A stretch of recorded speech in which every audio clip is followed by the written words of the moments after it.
ఓం శ్రీ మాత్రే నమః. ఛానల్లోకి స్వాగతం అండి. మీనరాశి వారి చుట్టూ ఒక దేవత తిరుగుతోంది. అయితే ఆ దేవత ఎవరు, ఎందుకు తిరుగుతోంది, ఆ దేవత అనుగ్రహం కోసం మీరు ఏం చేయాలి, అసలు మీ చుట్టూ దేవత తిరుగుతోంది అనడానికి సంకేతాలు ఏంటి, అలాగే మే 27వ తేదీన మీకు ఏం జరగబోతోంది అనే ఆసక్తికరమైన విషయాలన్నీ కూడా ఈ వీడియోలో మనం వివరంగా తెలుసుకుందాం. కానీ అంతకంటే ముందుగా మీరు కనుక మన ఛానల్ ఇప్పటి వరకు సబ్స్క్రైబ్ చేసుకోకపోతే సబ్స్క్రైబ్ చేసుకొని పక్కనే వచ్చిన బెల్ ఐకాన్ నొక్కి ఆల్ సెలెక్ట్ చేసుకుంటే మేము ఇలాంటి వీడియోస్ అప్లోడ్ చేయగానే ముందుగా మీకు నోటిఫికేషన్ వస్తుంది. అలాగే వీడియో నచ్చినట్లయితే లైక్ చేసి మీ ఫ్రెండ్స్ అండ్ ఫ్యామిలీ మెంబర్స్లో మీనరాశి వారు ఎవరైనా ఉంటే వారితో మర్చిపోకుండా ఈ వీడియోని షేర్ చేసుకోండి. వీడియోని ఎక్కడా కూడా స్కిప్ చేయకుండా చివరి వరకు చూస్తేనే మేమేం చెప్తున్నామో మీకు పూర్తిగా అర్థమవుతుంది. ఇక వివరాలకు వెళ్ళిపోతే, మీనరాశి వారి చుట్టూ ఏ దేవత తిరుగుతోంది అనే విషయాన్ని తెలుసుకోబోయే ముందు వీరి జీవితంలో కొన్ని విషయాలను నిర్లక్ష్యం చేయకూడదు. ఇలా చేసినట్లయితే కనుక జీవితంలో ఎన్నో కష్ట నష్టాలను ఎదుర్కోవలసి ఉంటుంది. కాబట్టి వాటి నుంచి బయటపడడానికి ఆ విషయాలను నిర్లక్ష్యం చేయకుండా ప్రతి అంశాన్ని కూడా ఆలోచించి ఆచితూచి నిర్ణయం తీసుకోవాలి. ఆ విషయాల గురించి మనం వివరంగా తెలుసుకుందాం. ప్రస్తుతం ఉన్న పరిస్థితుల్ని అనుసరించి కొన్ని సందర్భాలలో తోచింది చేసే విధంగా వీరు ప్రవర్తిస్తూ ఉంటారు. అటువంటి పరిస్థితులను మార్చుకోపోయినట్లయితే జీవితంలో కష్టాలను ఎదుర్కోవలసి ఉంటుంది. అందుచేత ప్రతి ఒక్క అంశాన్ని కూడా క్షుణ్ణంగా పరిశీలించి నిర్ణయం తీసుకోవాలి. ఆలోచనలు స్థిరంగా ఉండేలా ప్రయత్నించాలి.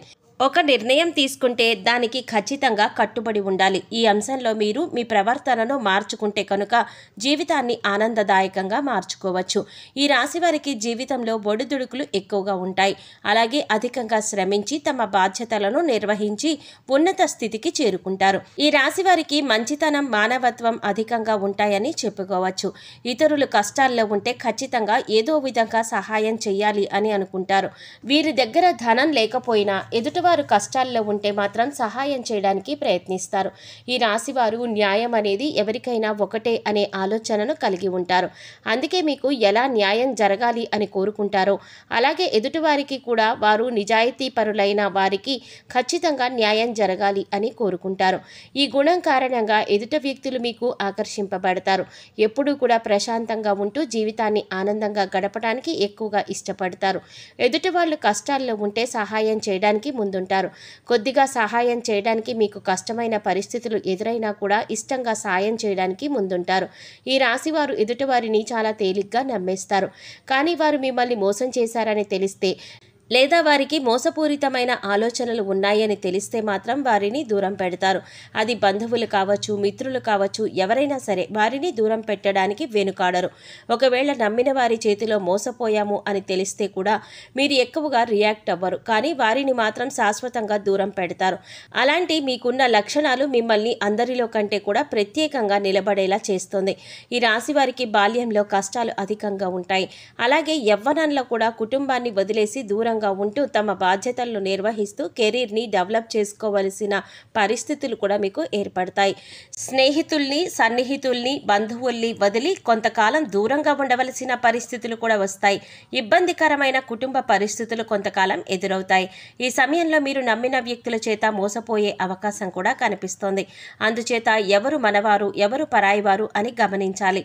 ఎదుటివారు మన మంచి కోసం చెప్తున్నారా లేదా, వారికి అందులో లాభం ఏదైనా ఉందా అనే అంశాలు కూడా మీరు గమనించాలి. ప్రతి ఒక్కరి మీద ఒక కన్నేసి ఉంచాలి. ఎందుకంటే మీరు నమ్మిన వారే మీతో స్నేహపూర్వకంగా మాట్లాడుతూనే మిమ్మల్ని మోసం చేసి మిమ్మల్ని ఇబ్బందుల్లో పడే అవకాశాలు ఎక్కువగా ఉన్నాయి. ఈ సమయంలో ఈ రాశివారు వ్యాపార కూడలిని అద్దెకిచ్చే ఆలోచనలో మానుకుంటే మంచిది. ఎందుకంటే అది మీకు నష్టాన్ని చేకూర్చవచ్చు. ఇక మీ వ్యాపారం ఏదైనా ఉంటే దాన్ని విస్తరించడానికి ప్రయత్నించినట్లయితే లాభాల బాట పడతారు.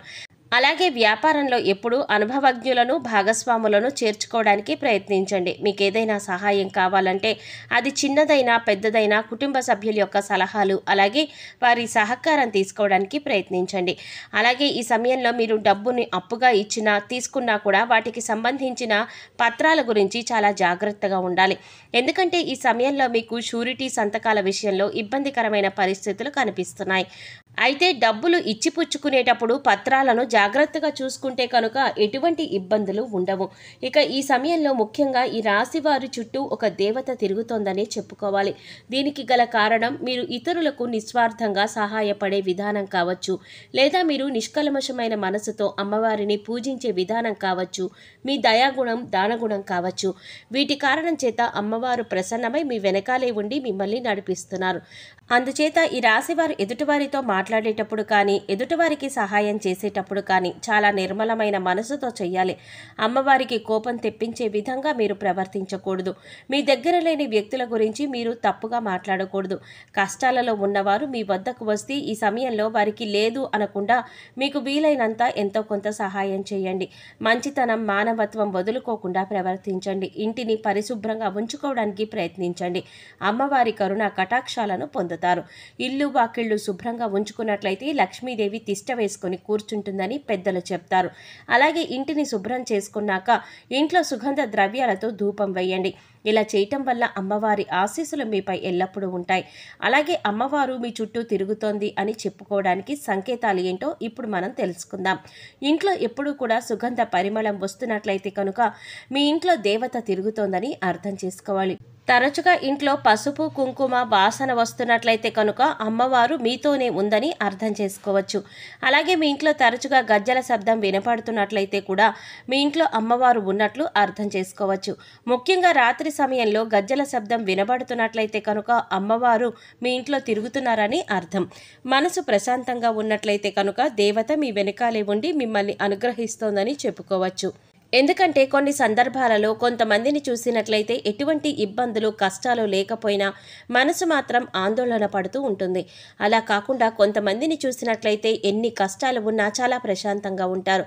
మరి అటువంటి వారికి అమ్మవారి అనుగ్రహం ఉందని చెప్పుకోవచ్చు. ఇక ఎప్పుడు ఎదుటివారి మంచి కోరుకుంటూ దాన ధర్మాలు చేస్తూ నిస్వార్థంగా ప్రవర్తించినట్లయితే కనుక అమ్మవారు మిమ్మల్ని తొందరగా అనుగ్రహిస్తుంది. అయితే మే 27 అమావాస్య. ఈ అమావాస్య అంటే అమ్మవారికి ఎంతో ఇష్టం. అయితే ఈ రోజున మీరు శక్తి కొలది అమ్మవారికి పాయసం కానీ పులిహార కానీ చేసి నివేదన చేయండి. అలాగే ఈ రోజున మీరు చేయకూడని తప్పు ఒకటి ఉంది. ఈ తప్పు చేసినట్లయితే అమ్మవారి అనుగ్రహానికి గురవుతారని గుర్తుంచుకోండి. సోమవారం ఉదయం స్నానం చేసిన తర్వాత శుభ్రమైన ఎరుపు రంగు దుస్తులు ధరించి రోజంతా లక్ష్మీదేవిని స్మరించండి. యాలకులు మరియు లవంగం కర్పూరంతో వెలిగించి లక్ష్మీదేవికి హారతి ఇచ్చి అన్ని గదుల్లోనూ ఈ హారతి చూపించండి. ఇలా చేయటం వల్ల మీ ఇంటి నుండి అన్ని రకాల ప్రతికూలతలు తొలగిపోతాయి. చెక్క పలక పైన కుంకుమ పువ్వుతో స్వస్తిక్ చిహ్నాన్ని గీసి దానిపైన గోమతి చక్రాన్ని ఉంచండి. తర్వాత దానిపై శ్రీ యంత్రాన్ని ప్రతిష్ఠించి పూజించండి. పూజ తర్వాత గోమతి చక్రాన్ని మీ పర్సులో లేదా డబ్బులు దాచుకునే ప్రదేశంలో ఉంచండి. ప్రతి శుక్రవారం ఈ విధంగా చేయడం వలన మీ సంపద పెరుగుతుంది. అలాగే మీరు కెరీర్ పరంగా జీవితంలో విజయాన్ని పొందుతారు. అలాగే మీరు ప్రతికూల శక్తుల నుంచి కూడా బయటపడడం కోసం ఇంటి గుమ్మం దగ్గరకు ఆవు వస్తే ఏదైనా మీకు శక్తి కొద్దీ గడ్డిని తినిపించండి. 3 ప్రదక్షిణలు చేయండి. బిచ్చగాళ్ళు వస్తే వారికి ఏదో ఒకటి ఇచ్చి పంపించండి. కానీ ఊరికే ఏమీ ఇవ్వకుండా పంపవద్దు. వారానికి 3 సార్లైనా సాయం సంధ్యా సమయంలో ఇంట్లో వ్యాపార స్థలంలో ధూపం తప్పకుండా వేయండి. అలాగే మీ వాహనాలకు నిమ్మకాయ దండను కట్టండి. ఇలా చేసిన వారికి ప్రతికూల వాతావరణం తొలగి శ్రేయస్సు కలుగుతుంది. ఈరోజు మద్య మాంసాలకు దూరంగా ఉండండి. ఎవరిని దూషించకండి. ఇలా చేయటం వల్ల మీరు చిక్కుల్లో పడే అవకాశం ఉంటుంది. మీ చుట్టూ అమ్మవారు తిరుగుతోంది అన్న విషయాన్ని గుర్తుంచుకోండి. ప్రతిరోజు దీపారాధన చేయండి. మీ ఇష్టదైవ నామస్మరణ చేస్తూ ఉండండి. రోజుకు ఒకసారైనా కనకధార స్తోత్రం చదువుకోవడానికి ప్రయత్నించండి. చదవడానికి వీళ్లు కాకపోతే కనీసం వినడానికి ప్రయత్నించండి. ఇలా చేయటం వల్ల అమ్మవారి కరుణ కటాక్షాలతో అద్భుతమైన ఫలితాలు చూస్తారు. చూశారు కదండి, మీనరాశి వారి చుట్టూ ఏ దేవత తిరుగుతోంది, మీనరాశి వారికి అమావాస్య రోజున ఎటువంటి ఫలితాలను పొందబోతున్నారు, అలాగే మీ చుట్టూ ఉన్న దేవతను ఏ విధంగా గుర్తించాలి, దేవతను ప్రసన్నం చేసుకోవడం కోసం మీరు ఏ పనులు చేయాలి అనే అంశాలను ఈ వీడియోలో మనం వివరంగా తెలుసుకున్నాం కదా. వీడియో నచ్చినట్లయితే లైక్ చేసి మీ ఫ్రెండ్స్ అండ్ ఫ్యామిలీ మెంబర్స్లో మీనరాశి వారు ఎవరైనా ఉంటే వారితో మర్చిపోకుండా ఈ వీడియోని షేర్ చేసుకోండి. అలాగే ఇప్పటి వరకు మన ఛానల్ సబ్స్క్రైబ్ చేసుకోకపోతే సబ్స్క్రైబ్ చేసుకొని పక్కనే వచ్చిన బెల్ ఐకాన్ నొక్కి ఆల్ సెలెక్ట్ చేసుకుంటే మేము ఇలాంటి వీడియోస్ అప్లోడ్ చేయగానే ముందుగా మీకు నోటిఫికేషన్ వస్తుంది. మరో చక్కటి వీడియోతో మళ్ళీ కలుద్దామండి. ఓం శ్రీమాత్రే నమః.